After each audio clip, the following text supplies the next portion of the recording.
দাম্পত্য জীবনে এই ছোট লোকিটা প্রায় হয় আমাদের দেশে। ছেলের পক্ষ থেকে হয়, মেয়ের পক্ষ থেকে হয়। কিরকম হয় চিত্রটা আমি একটু বোঝানোর চেষ্টা করি। ধরা যাক মেয়ের বাপ ভাই তারা একটু দায়িত্ব জ্ঞানহীন, মেয়ের খোঁজখবর নেয় না, ভাইরা বোনের খোঁজখবর নেয় না, 6 মাসে একবার ফোন করে না, মা বাবা বিয়ে দিয়ে দিচ্ছে, দায় সেরে ফেলছে, এরকম একটা ভাব। আত্মীয় স্বজনের যে সম্পর্ক রাখতে হয়, মেয়ে তো রক্ত, ফার্স্ট ব্লাড, তো সেক্ষেত্রে মেয়ের খোঁজখবর নেওয়া যে কর্তব্য অনেক বাপ মা বোঝেন না। তো এই চান্সে অনেক পুরুষ আছে যারা স্ত্রীকে এই কথা বলে খোঁটা দেয় যে তোমার বাপ ভাই তোমার খোঁজখবর নেয় না, তারা অমানুষ, তোমাকে বিয়ে দিয়ে তারা বিক্রি করে ফেলছে, হান করছে, তান করছে। এরকম হয় কি হয় না আমাদের সমাজে?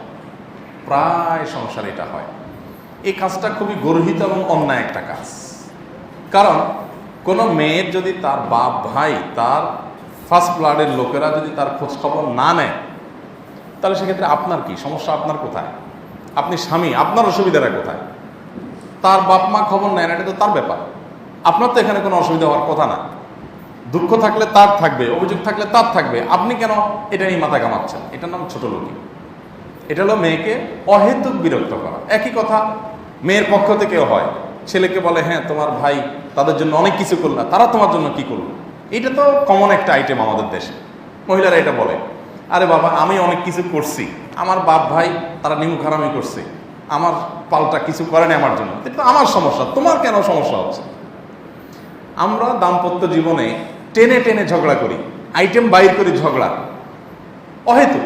আরে ভাই আমি স্বামী হিসাবে আমার স্ত্রীর কাছে আমার কি প্রাপ্য আছে সেগুলো নিয়ে আমি কথা বলতে পারি। তার সাথে তার বাপ মা কি আচরণ করলো না করলো এটা তো আমার আইটেম না, এটা তো আমার হেডেক হওয়া উচিত না।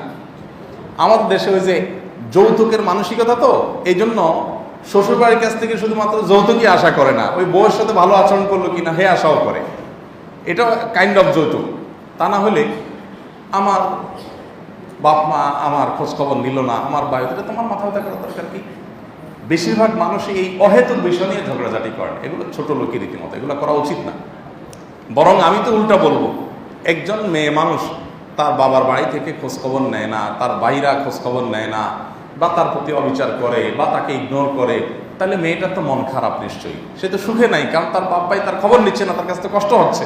তাহলে স্বামী হিসাবে তো আমার দায়িত্ব হলো এই মেয়েকে সাপোর্ট দেওয়া, যে আরে তুমি কোনো টেনশন করিও না, সব মানুষ একরকম হয় না, হয়তো তারা ব্যস্ত আছে, যাও সবাই একরকম হয় না, হয়তো তারা একটু অসামাজিকই, আলহামদুলিল্লাহ আমি তো আছি, আল্লাহ ভরসা। এটা না হওয়া উচিত।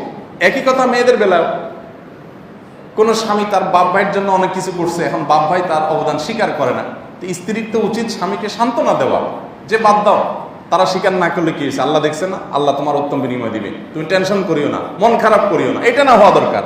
হয় কি উল্টা, দেখছো তুমি, তোমার নামে নিষেধ করছি, তোমার বাইরে টাকা দিও না, দেখছো এখন কি হয়েছে আমার কথা না শুনে, দেখছো তোমার কপালে এরকম জায়গায় জায়গায় শুধু জাটার বাড়ি পড়বে, তুমি আমার কথা শুনে দেখছো ধরা খাইছো, কত অমানুষ তোমার ভাই। ভাই আমার ভাই অমানুষ, কষ্ট আমার, তোমার এখানে মাথা ব্যথা কেন? তুমি আমার সাথে তোমার বিষয়ে আলাপ করো, থার্ড পার্টি নিয়ে তুমি আলাপ বাড়াচ্ছ। 99% ফ্যামিলিতে ঝগড়ার যে আইটেমগুলো হয়, বিশেষ করে আমার কাছে অনেকে আসেন স্বামী স্ত্রী উভয়, তো আমি বসে যখন শুনি আমার কাছে তখন মনে হয় যে এরা মনে হয় ঝগড়া করার জন্য আইটেম খোঁজে। তা না হলে কেন এসব বিষয় নিয়ে ঝগড়া হবে? তাদের নিজস্ব বিষয় নিয়ে ম্যাক্সিমাম ফ্যামিলিতে দেখবেন ঝগড়া হয় না।